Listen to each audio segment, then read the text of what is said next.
catalan, Nietzsche le catalan, Nietzsche le catalan, Nietzsche le catalan. Bonjour la famille, j'espère que vous allez tous très bien. NITCH, Nietzsche le catalan sur votre écran, c'est comment? Les gars, j'espère que là maintenant au moins la colère est descendue. En tout cas de mon côté, ça va maintenant. J'ai pris le temps de ruminer cette défaite là. Et puis voilà, là aujourd'hui ce qu'on va faire, c'est qu'on va répondre à vos questions. Mais avant de répondre aux questions que vous m'avez posées sur Instagram, prenez le temps d'aller vous abonner si ce n'est pas encore fait sur mon Instagram. Oui, parce que c'est là-bas que tout se passe. Donc après les matchs, je vais poser les questions. Je vais ouvrir une fois la question, vous posez les questions et puis voilà, je vais répondre à vos questions ici en vidéo.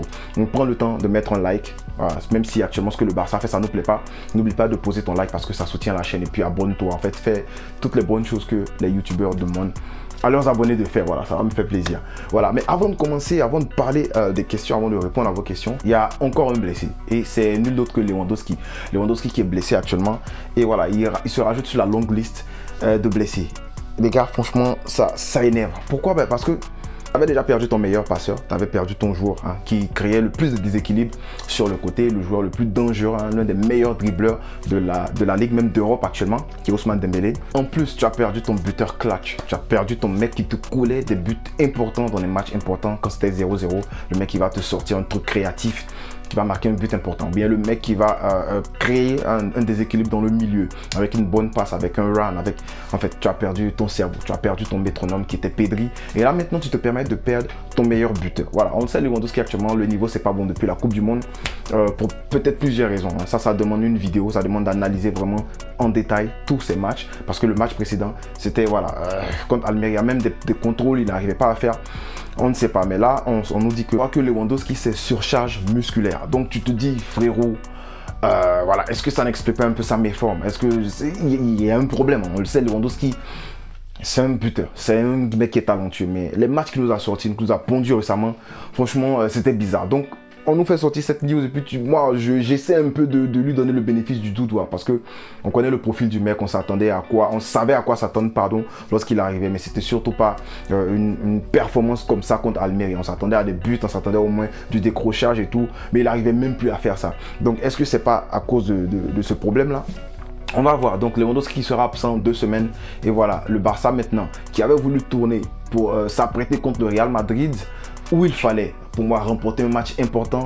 Voilà, tous les calculs sont foirés maintenant parce que là tu perds Lewandowski et tu n'as plus d'attaquant, tu n'as pas d'attaquant de haut niveau on peut dire contre Real Madrid. Et le truc c'est que tu as les jeunes. Tu as les jeunes que tu peux utiliser. Tu as Alarcón qui s'entraîne beaucoup avec l'équipe première, mais qui est bon. Il y a des gens que je suis, qui suivent beaucoup les jeunes de la Masia, qui disent du bien de Alarcón. Voilà. J'ai pas suivi ses matchs, je ne connais pas vraiment sa qualité intrinsèque, mais j'entends beaucoup qu'il est bon. Tu as Pablo Torre qui est bon aussi au milieu, qui aurait pu remplacer Pedri dans la fonction. Je le répète, dans la fonction, pas dans le talent. Donc, est-ce que c'est le moment de miser sur ces gars-là? Moi, je pense que oui. Devant, tu as Ansu Fati qui est en manque de temps de jeu. Comme c'est pas possible, qui demande, qui bègue, qui fait tout pour avoir du temps de jeu, même si voilà dans les prestations c'est pas trop ça, quoi qu'on va souligner. On va souligner son but contre le Betis en Copa qui était quand même correct et qui était quand même bon. Il avait fait une très belle entrée. Tu as aussi Ferran Torres qui depuis un bout fait des matchs corrects, qui fait de très bons matchs. Bon, le match précédent c'était nul comme le reste de l'équipe, mais c'était le seul qui nageait au-dessus de la mêlée. Voilà, on peut dire ça comme ça. Vous faisiez partie des seuls avec Frenkie de Jong qui nageait au-dessus de la mêlée. Voilà, donc c'est le moment pour ces gars-là de jouer. C'est le moment pour ces gars-là de jouer. Donc la blessure de Lewandowski, dommage, j'aurais vraiment voulu le voir contre le Real Madrid, mais ça va être compliqué. De toute façon, on va parler du 11 qu'il va falloir aligner contre le Real Madrid. Mais là, je vais répondre à vos questions. Alors, on a Dark Plug qui dit beaucoup trop de rotation de la part de Xavi. Ouais, je pense qu'il y a eu beaucoup trop de rotation et je l'ai dit en début. J'ai dit que ce match-là, pour moi, même si tu avais planifié de faire une rotation, quand tu vois que le Real perd des points, tu te dis automatiquement que, hey, on va aller gagner ce match-là. Surtout que le match contre le Real, c'est dans 4 jours. On va aller gagner ce match, on mise le tout pour le tout. Mais surtout que le Real Madrid, c'est match aller-retour. Donc, je me dis, voilà, c'était le moment de clouer l'adversaire. Mais là, trop de rotation. Pour moi en tout cas, il fallait pas le faire. Je peux me tromper, mais voilà. De toute façon, le résultat a montré que Xavi n'a pas eu raison de faire tourner. Il y a Monsieur Best Wawa, je pense comme ça se dit, qui dit que impossible à Xavi de faire les rotations car ils ne sont pas en rythme. Qu'est-ce que j'en pense? Voilà, en fait, ça rejoint aussi ce que, en fait, c'est une théorie, on peut dire ça comme ça, ou bien une façon de voir les choses qui, pour moi, n'est pas erronée. Parce que quand tu te permets de mettre de pas faire jouer les gars pendant longtemps, un gars comme Eric Garcia par exemple, bon, Eric Garcia de toute façon quand lui joue c'est problématique, mais un petit comme Pablo Torre qui était sur le banc depuis longtemps, ben, où tu as besoin de lui, tu ne le fais pas jouer, Rirona, des trucs comme ça, ben, quand tu le fais entrer dans un match où c'est mêlé 1-0, c'est comme l'envoyer à l'abattoir. Le petit Alarcon pareil, donc ils entrent, les petits sont pas en jambes, les petits sont pas prêts, mais j'ai quand même aimé, c'est vrai qu'ils sont pas en jambes, mais j'ai quand même aimé le fait que Pablo Torre il a pris sa chance. Alarcon, c'est le seul qui a fait le tir cadré en deuxième mi-temps si je ne me trompe pas, un tir cadré pour un grand Barça contre Almeria, franchement ça fait pitié. Donc voilà, ça c'est problématique aussi parce que si tu sais que tu vas avoir besoin de ces jeunes là, il faut que tu leur donnes de temps en temps en fin de match, quand il y a 2-0, des trucs comme ça, des jeunes qui ont faim, tu leur donnes 5 minutes, tu leur donnes 10 minutes et puis tu les apprêtes mentalement pour au cas où tu auras besoin d'eux. C'est comme ça que je vois les choses. J'ai une question qui m'a semblé vraiment impertinente. On me demande est-ce que je pense que Baldé devrait jouer ailier en attendant le retour de Ousmane Dembélé et quels sont les joueurs qui doivent partir. Bon, pour la deuxième question, je pense que je vais pas me jeter là-dessus comme ça, mais comme ça, si tu me demandes une fois comme ça, je peux te dire Eric Garcia facilement. Je peux même te dire Ferran Torres parce que voilà, il a eu un bon bout de temps, c'est maintenant qu'il commence à se réveiller. C'est facile aussi, on peut dire se lever puis dire Ansu Fati, mais il faut beaucoup d'arguments pour sortir ce genre de nom là. Donc je ne veux pas me lever comme ça puis dire des noms, mais on est sûr et certain qu'il y a des joueurs qui doivent quitter le Barça. On est sûr et certain qu'il y a des joueurs. Si quelqu'un doit quitter le Barça en premier, on peut même citer un gars comme Alonso, voilà, parce que voilà, ça c'est matière à réflexion pour une autre vidéo, donc je ne vais pas trop m'attarder là-dessus. Mais Baldé en attaque, c'est pas une idée bête. Pourquoi je dis ça? C'est parce que c'est le seul qui a la capacité de déséquilibrer avec sa vitesse actuellement au Barça. Rafinha avait une pointe de vitesse qui était quand même abordable quand il était à Leeds, mais je comprends pas ce qui se passe de la part de Rafinha. Je comprends plus. Je vois un joueur différent de celui qu'on a vu à Rennes, de celui qu'on a vu à Leeds. Donc voilà, c'est franchement Baldé. Baldé pourrait jouer ailier, d'accord. Mais le problème, c'est que si Baldé joue ailier, tu perds un gros truc derrière là. Parce que tu peux pas compter sur Alba dans les replis défensifs, dans les transitions défensives. Et puis aussi, tu perds un joueur qui peut swipe tout le couloir, qui peut balayer tout le couloir en Baldé. Quand il commence de derrière, il peut balayer tout le couloir. Et puis il défend, pour moi, il défend beaucoup mieux que Alba, seulement que son positionnement est un peu problématique. Donc, mais le mettre en ailier, franchement, je pense que pour 2 semaines, juste pour 2 semaines, ça serait pas bon pour lui. Ça, c'est mon avis. Ça pourrait être une option envisageable, mais je pense que ça serait pas bon pour lui. Surtout que lui, si lui veut jouer latéral, le faire changer comme ça de rôle en cours de saison, juste pour 2 semaines, je pense que c'est pas une bonne chose. Voilà, c'est comme ça que je vois. Mais toi, c'est une bonne question en tout cas. Dis-moi en commentaire si tu penses que Baldé en ailier, ça serait mieux pour les 2 semaines. Je serais content de lire ton commentaire. Et j'ai vu un commentaire, franchement, il fallait que je partage cela. Il y a 2 personnes qui ont dit ça. On dit Luuk de Jong nous manque. Franchement, Luuk de Jong a manqué parce que quand tu vois 47 centres du Barça et Araujo en ce moment en attaquant, moi ça m'a fait pitié même de voir ça parce que voilà, j'ai même pas envie de dire le nom de Coman, mais ça m'a rappelé Coman Prime. Voilà, c'était trop dégueulasse. Sans tirer sur Xavi, sans tirer sur qui que ce soit, mais c'est pas pour ça qu'on supporte le Barça. Bref, Luuk de Jong a manqué parce qu'on a vu des giga centres. Et c'est pas comme ça que le Barça doit jouer. En tout cas, tu peux faire des centres, mais tu fais des centres quand il y a un déséquilibre qui est créé. Tu fais des centres quand tu es sûr. Mais Jordi Alba, lui, a 7 mètres devant lui, 10 mètres devant lui, il s'arrête, il centre en même temps. Ça m'énerve trop.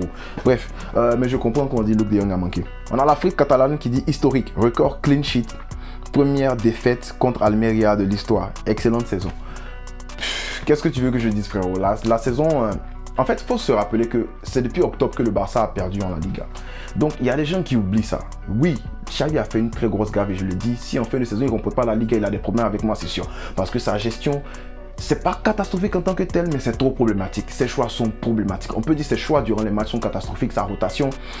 Ses choix de moment pour faire la rotation, franchement, ça c'est cataclysmique même. Mais en gros, faut voir qu'on avait un clean sheet. Ça fait un bail qu'on n'a pas. On n'a pas encaissé de but, mais là on encaisse un but. Mais bizarrement, on encaisse contre Almeria qui n'avait jamais gagné le Barça. Et voilà, franchement, on passe du meilleur au pire comme ça. Ça fait pitié. Mais je comprends exactement ce que l'Afrique catalane essaie de dire. Mais quand il dit excellente saison, on se comprend, c'est de l'ironie. Parce que c'est pas une excellente saison. Est-ce que je crois que Xavi mérite d'être le coach du Barça? En fait, c'est est-ce que je crois que cette question même mérite d'être posée? Parce que mériter d'être le coach du Barça, pour moi, c'est un peu trop. C'est un peu trop. Il entend le foot, les gars, il entend le foot, les bêtises, mais les gars, on oublie trop vite. On oublie que le Barça n'a pas perdu depuis octobre en La Liga. On oublie que ce Barça-là est l'une des meilleures attaques depuis qu'on a joué contre United, où les choix de Xavi nous ont vraiment... Voilà, ça nous a surpris au lieu de surprendre Erik ten Hag. On oublie des choses bien que le mec là, il a fait. Ne soyons pas trop imprégnés de la culture de l'instant. Je pense qu'il fait de mauvais choix actuellement. Et j'espère qu'il est en train de comprendre qu'il est en train de foutre la Ligue en l'air. Mais est-ce qu'il mérite d'être le coach du Barça actuellement? Je pense qu'actuellement, ouais, les gars, on va se dire la vérité. C'était le jour et la nuit quand Xavi a take over le Barça. Bon, ça a pris un peu de temps, mais on a vu que ce Barça-là commence à ressembler à quelque chose. Ce Barça-là ressemble plus à quelque chose. Oui, il manque certaines choses. Sujet d'une prochaine vidéo, je vous promets, ne vous inquiétez pas. Mais je pense que voilà, actuellement, on ne peut pas dire qu'il ne mérite pas d'être le coach du Barça. Il gère, mais il fout la merde. Depuis un bail là, il fout la merde. Il a des choix bizarres, mais est-ce que c'est pas aussi, les gars, le manque d'expérience? Si Laporte a encore confiance en lui, nous on peut dire quoi? Voilà. Mais comme je l'ai dit, on risque de réclamer sa tête s'il ne rapporte pas la Ligue. Là, on se dit la vérité. Stevie qui essaie de souligner les mauvais choix de Xavi. Quand on dit qu'il a des choix cataclysmiques, voici, il dit juste pour rappel que Xavi, après avoir prolongé Alonso, lui aussi prolongé Roberto. Je m'arrête là. Il a raison. Franchement, ces deux gars-là, moi je lève les mains. Quand j'ai fait l'analyse de Alonso, j'ai analysé ses statistiques, j'ai analysé comment il défendait bien à Chelsea. Mais est-ce que c'est pas Chelsea qui défendait mieux que la manière dont il défend aujourd'hui? Parce que le mec là, lui tout seul, il ne peut pas arranger la défense du Barça. Il y a des gars comme Araujo, quand tu les déposes dans la défense, à eux seuls, ils rendent la défense du Barça meilleure. Des gars comme Koundé en défense centrale, parce qu'actuellement en latéral, ça fait pitié. Ils arrangent la défense du Barça. Christensen, on n'en parle pas. Mais Alonso, est-ce que tu peux dire que lui, là, quand tu le déposes dans la défense du Barça, il apporte une plus-value ou bien il fait régresser la défense? Je pense que c'est la deuxième réponse, c'est la deuxième théorie. Donc, il a raison quand il dit ça. Roberto va prolonger. Roberto, il n'a même pas le niveau pour jouer au Barça. Je promets que tu me mets sur un terrain, je fais beaucoup mieux que Roberto. Non, mais il fait pitié quand lui, là, il joue. Franchement, voilà, il va prolonger. Après la prolongation de Roberto, si tu as un latéral qui est très fort, Roberto pourrait être une doublure. Dans les matchs qui sont pas importants, je répète, dans les matchs qui sont pas importants, même pas de forcer. C'est ça qui est net, parce que quand tu dis que ouais, Roberto peut aider à dépanner en latéral droit de temps en temps, Xavi lui prend ça et puis il met Roberto dans un match ultra important en ailier gauche, surtout quand on peut jouer. Je sais pas si je comprends pas. Il prend son Roberto là et puis il le met à un certain niveau là. C'est ça qui est net. Sinon, en tant que dépanné, il n'y a pas de problème. Surtout qu'il va prendre un petit salaire, on va pas aller gaspiller l'argent bêtement sur un deuxième latéral qui ne va pas trop jouer. Il y a folie. Mais si c'est pour le prendre, ou tu peux le faire jouer, il y a des moments importants, l'ailier gauche, en milieu et tout. Là, moi, je ne suis pas d'accord. On a Kingstanky21 qui dit que pour ma part, le Barça, il pense que le Barça n'est pas prêt à affronter le Real Madrid en coupe. Et moi, j'en pense quoi? Moi, je pense que tu n'as pas tort à 100%. Je pense que ce Barça-là, déjà il y a un gros manque d'effectifs actuellement. On a perdu, c'est toujours ça avec nous. On va bien, puis boum, on perd les meilleurs joueurs. Et puis voilà, basta. On commence à foutre la merde. Xavi commence à se mettre les bâtons dans les roues lui-même. Problématique. Je pense qu'on a un gros manque, on a un très gros manque dans l'effectif actuellement pour aller affronter le Real. Mais les gars, n'oublions pas qu'on a réussi à taper ce Real là qu'on a eu nos joueurs. Donc c'est trop simple de dire on n'a pas le niveau d'affronter le Real. Non, je dirais pas ça. Je dirais pas qu'on n'a pas le niveau. Je dirais qu'on n'a pas l'effectif actuellement pour les affronter. Mais on pourrait compenser en peut-être alignant une meilleure défense, la meilleure défense qu'on puisse aligner, en alignant un milieu qui peut combattre le milieu du Barça, qui peut se battre contre le milieu du... Qu'est-ce que je raconte? Qui peut se battre contre le milieu du Real, pardon. Et puis une attaque qui n'est pas stupide. Voilà, tu vas pas aller me prendre un Roberto, le mettre en ailier gauche, s'il te plaît. C'est compliqué, mais si tu mets peut-être un Ferran Torres devant, qui actuellement est en confiance, on va pas dire qu'il est fort, mais il est en confiance. Si tu mets peut-être un Ansu Fati et Rafinha, je sais pas, ça pourrait ressembler à quelque chose. Mais si tu joues avec deux gars, sois sûr que tu n'es même pas un Roberto, je sais pas, mais...